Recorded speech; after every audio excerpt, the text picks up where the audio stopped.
My sister-in-law keeps accidentally copying everything about my pregnancy, and now she announced my baby name at her gender reveal. I had started to hate the sight of a single pink line. There is a particular kind of silence that follows another negative pregnancy test. It is not dramatic.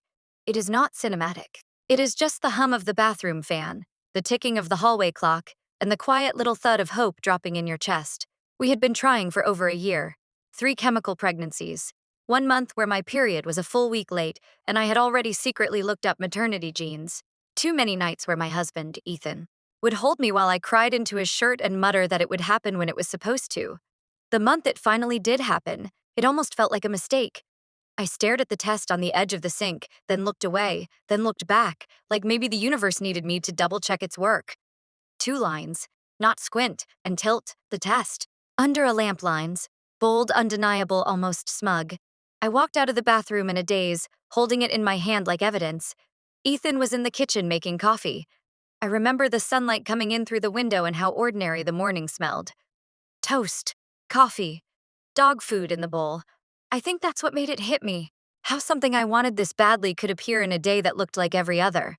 I did not have some elaborate Pinterest-worthy reveal planned. I just held up the test and my voice came out thin when I told him I thought this was it, that I did not want to get my hopes up. But look, he stared at it, then stared at me. His face did this strange thing where he looked like he might laugh or cry or both at the same time. He set the coffee mug down so hard it sloshed across the room and pulled me into him. I felt his chest shake. He kept saying this was real this time. It had to be, we had waited so long. We told our parents first after the first blood test confirmed it.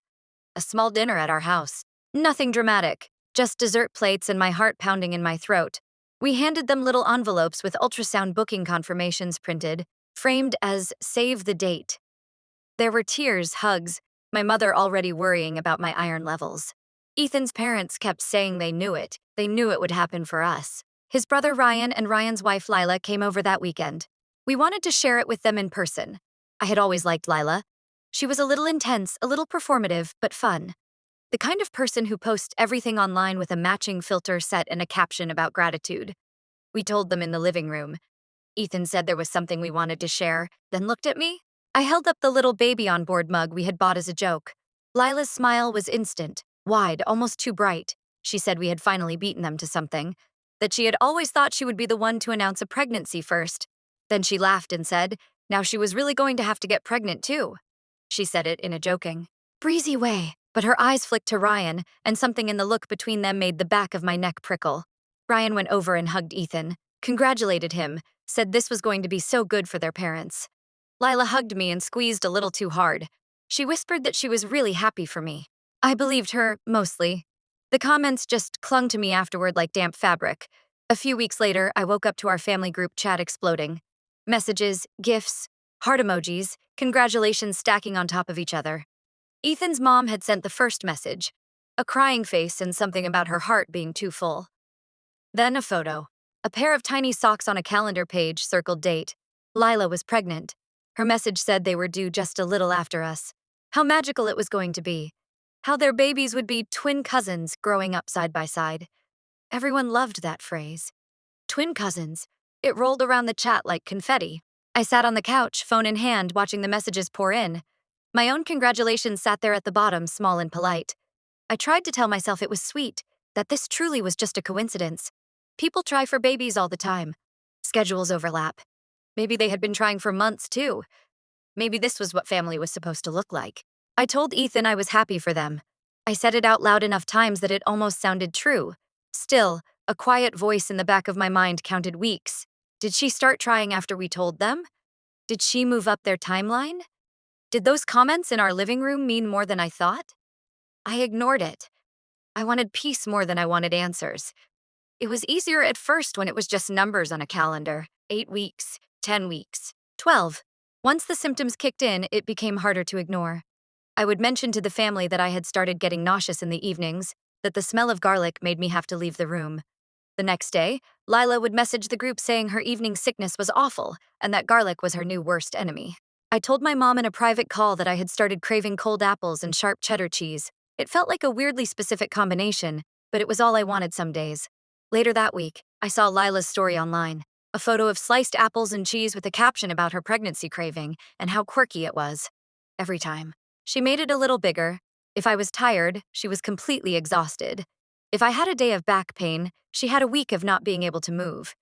If I mentioned in passing that Ethan had run out early in the morning to grab me a specific cereal, I would hear from mutual friends that Lila had told them a very similar story. Different cereal, different time, but the same beats. The strangest moment was at a barbecue with mutual friends. Someone asked how we had found out I was pregnant. I started to tell the story about the 2 lines and the coffee and Ethan almost dropping the mug. One of our friends cut in and said they loved that story. That Lila had told them the same thing about the morning she found out. She had told my story, with minor edits, as if it were hers. On the way home, I vented to Ethan. I told him it felt like I was watching a slightly exaggerated version of my own life play out next to me. He said she was probably just trying to relate, that some overlap was normal, and that pregnancy symptoms were not proprietary. He kissed my hand at a red light and asked me to focus on our baby, on my health. So I tried. We started talking about baby things in the evening's names, what kind of parents we wanted to be, how we would decorate the nursery. It felt private and safe, something that belonged only to us. I told him I wanted to keep the baby name a surprise until later, maybe announce it after birth, and that I had this picture in my head of a soft forest-themed room. Sage greens. Woodland animals, I said. I just wanted one thing that was ours before it went out into the world.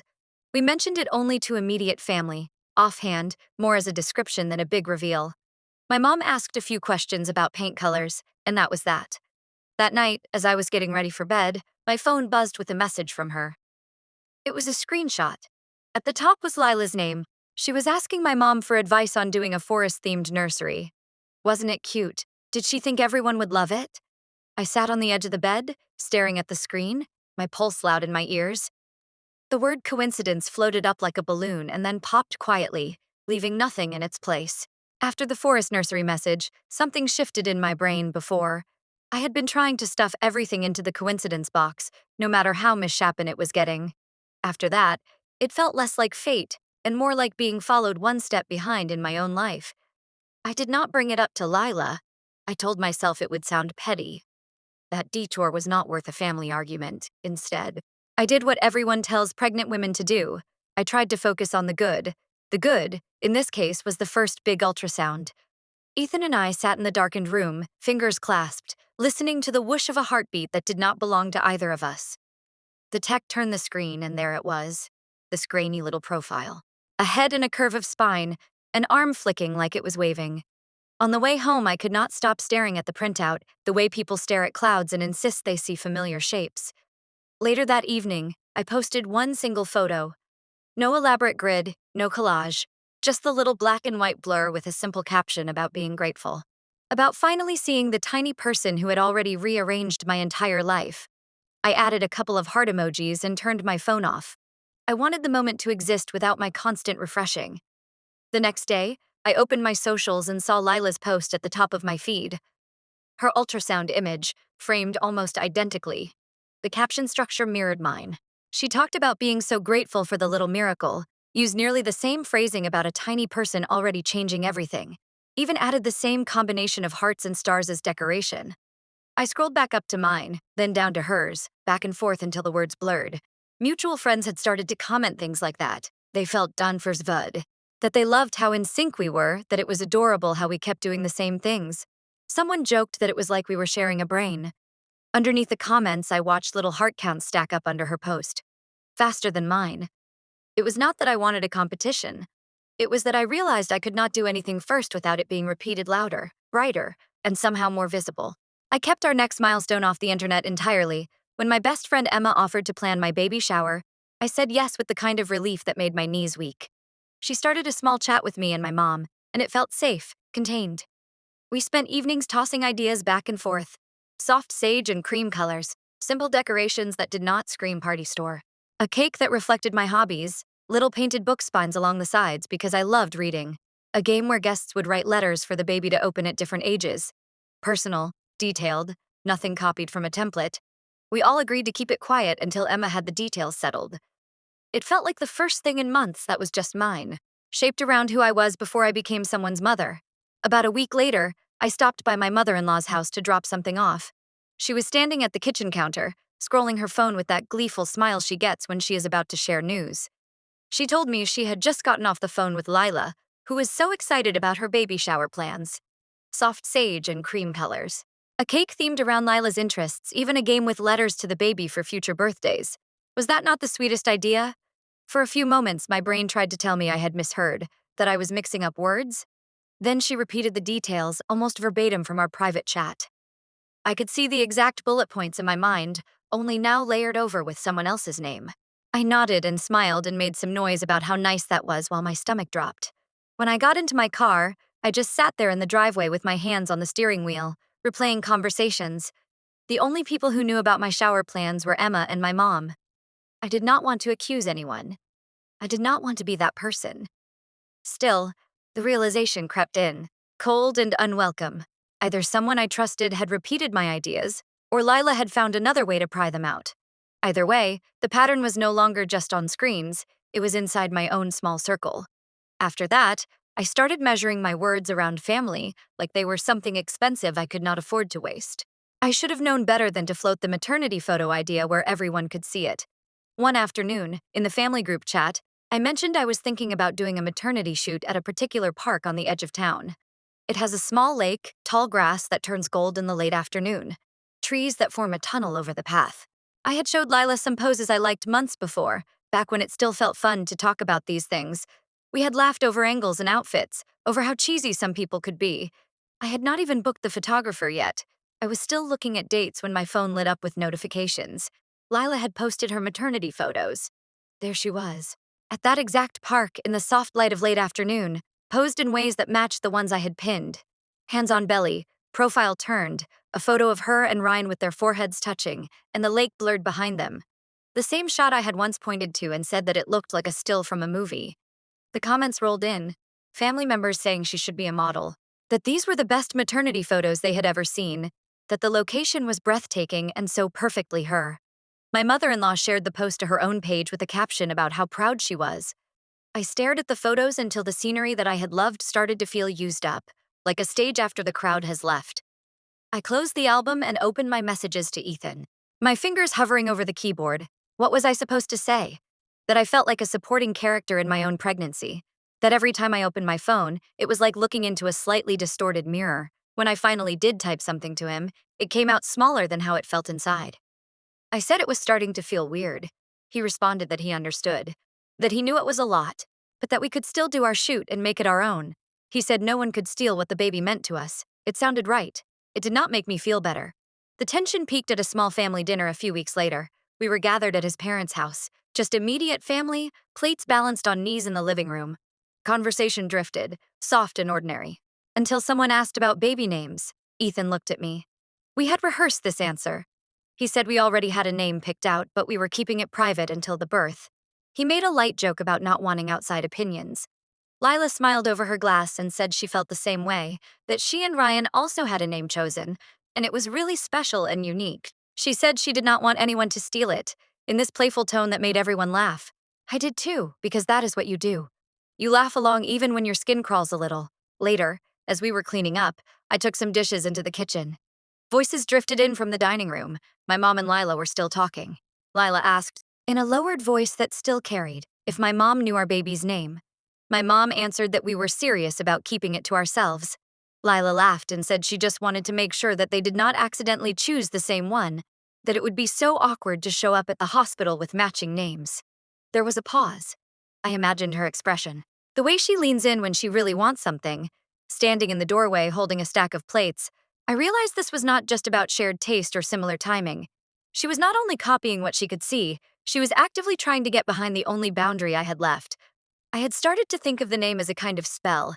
As long as it stayed inside the small circle of people I trusted, it felt safe, real. A tiny anchor in the blur of appointments and symptoms and copied moments. Saying it out loud to Ethan late at night, whispering it against his shoulder, made the baby feel more like a person and less like a shadow on a screen. We had chosen Elowen. I loved the sound of it, soft but rooted. I loved that it meant elm tree, that it tied in with the forest theme, that it felt like it belonged to a storybook and a real child at the same time. We paired it with a simple middle name, Jane, after my grandmother. Elowen Jane. Every time I wrote it in my journal, my chest felt warm. The only people who knew were Ethan and my mom. The slip did not even sound like one at first. I was at home, propped up on pillows with swollen ankles and a cup of tea, when my mom called.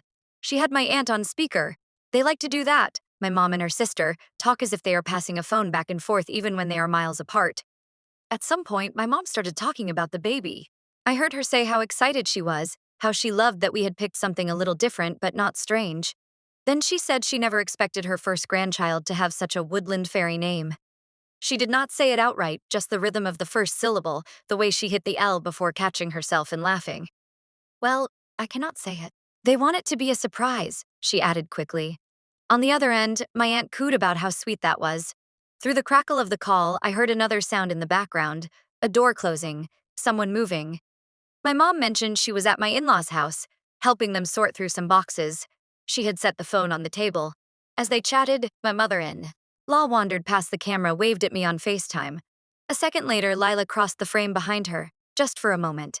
When my mom said woodland and stumbled on the beginning of Eloin, Lila's head turned toward the sound, quick and sharp, like a dog hearing a whistle only it recognizes. It was just a flicker, a tiny movement in the corner of the screen. She did not say anything, did not smile or ask a question. She just listened, then walked out of frame.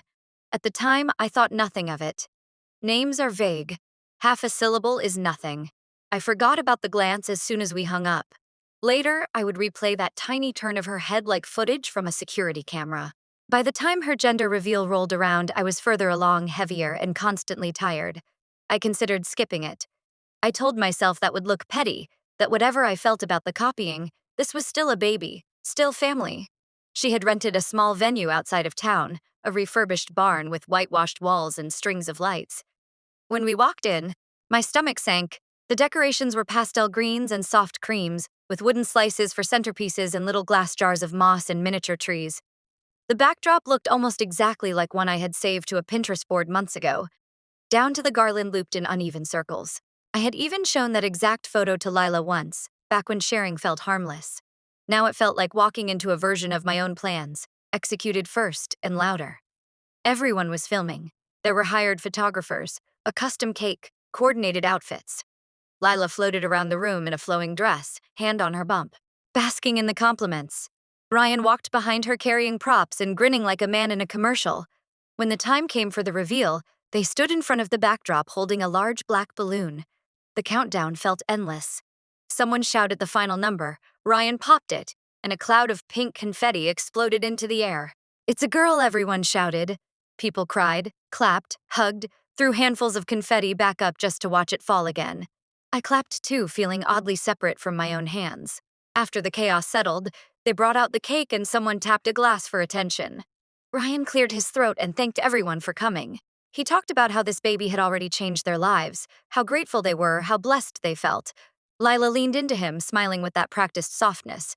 Then she took the microphone. She said there was one more surprise, that they had been keeping it to themselves because it was just so special. She laughed and said she knew people had strong opinions about names, but they loved this one so much they did not care. My skin went cold. For a second, I thought, no, not this, not this too. "We're so excited to share her name with you all," Lila said. "We've loved this name forever. Our baby girl will be named." There was the smallest pause, just long enough for my heart to trip. Lowen Jane. Time did not just slow, it went silent.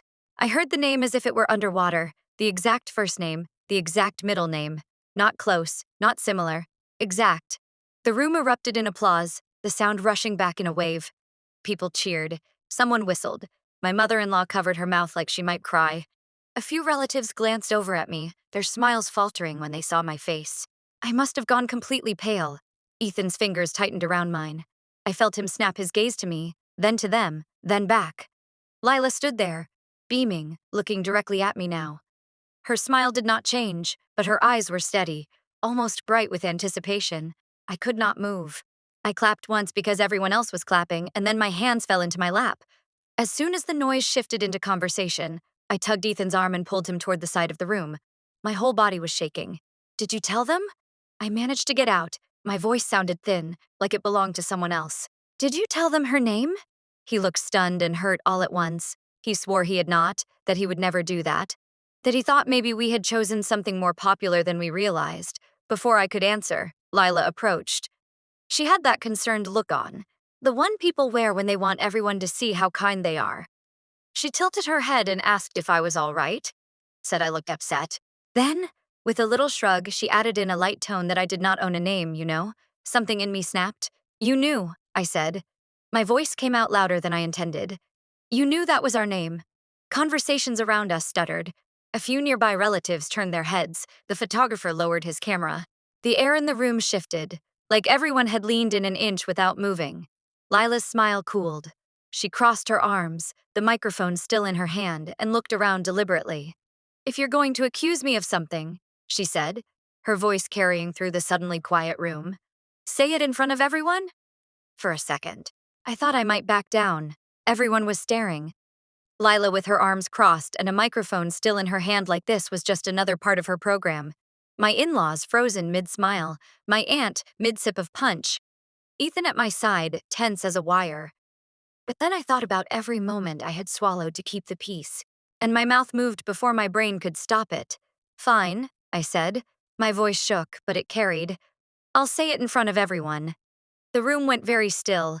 This isn't about owning a name, I started. It's about a pattern. I listed it out, each thing like a stone dropped in water.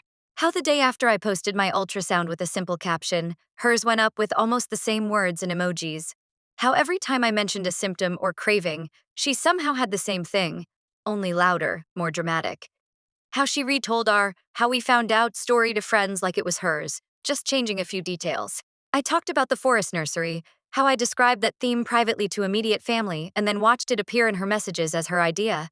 How my shower plans, shared in a tiny group chat, had somehow walked themselves over to her side of the family and turned into her theme. Her games, her special cake. I saw some faces shift then. My mom's lips pressed together. My aunt's eyes widened. My father-in-law looked down at the floor.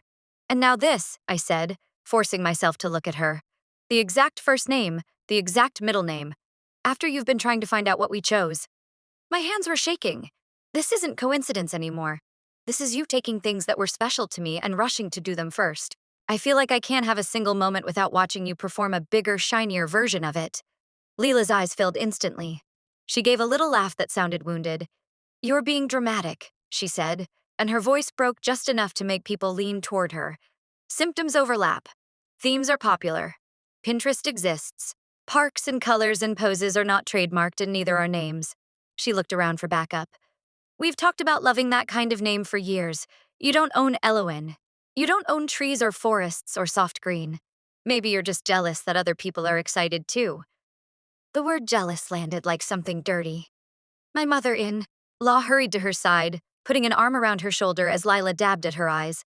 Ryan stepped forward and said this was supposed to be a happy day. Someone muttered that pregnancy hormones were intense. A cousin shot me a look that said I was ruining the party. But not everyone rushed to her.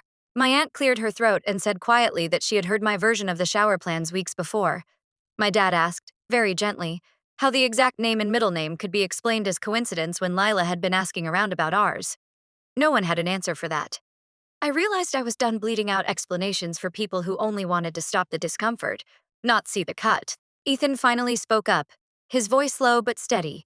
He said he loved his brother and he cared about his sister-in-law, but that the pattern did look strange, and he should have called it out sooner. He put a hand on my back like he was choosing a side and wanted everyone to see it. We left early. No dramatic exit. Just quiet goodbyes and a car ride home where the silence was thick enough to feel. At home, the adrenaline wore off and the sadness set in. I sat at the edge of our bed, still in my dress, and cried in a way I had not let myself cry in months. Not just about the name, but about every moment that had been mirrored and taken and held up somewhere else. Ethan sat on the floor in front of me, looking up with tired eyes. He apologized. He admitted he had been minimizing how much it bothered me because he did not want a rift with his brother, because it was easier to label things coincidences than confront them. He said watching that balloon pop and hearing our daughter's name come out of someone else's mouth had snapped something in him too. We talked about the name. Part of me wanted to keep it out of sheer stubbornness. Elo and Jane had been ours first. Let everyone else deal with two little Eloins at holidays and explain that choice came from her, not us. But every time I imagined hospital bracelets and school forms and family gatherings, I saw constant comparison, constant commentary, big Eloin and little Eloin. our child forever sharing a name with the person whose mother had turned my pregnancy into a costume. In the end, grief and clarity looked the same. We decided to let go of Eloin Jane as our baby's name and hold it instead as a quiet thing just between us, like a pressed flower in a book. We chose a new name, just the two of us on the couch with a list. And when one finally landed, it felt like a door closing and opening at the same time. We told no one. Not my mom. Not his parents. Not a single friend. No more sharing plans in advance. No more themes, registries, photos, or milestones up for public draft. If people wanted to see our child's life, they would see it after the fact on our terms. A week later, we sat down with his family. We met at his parents' house, just the immediate group.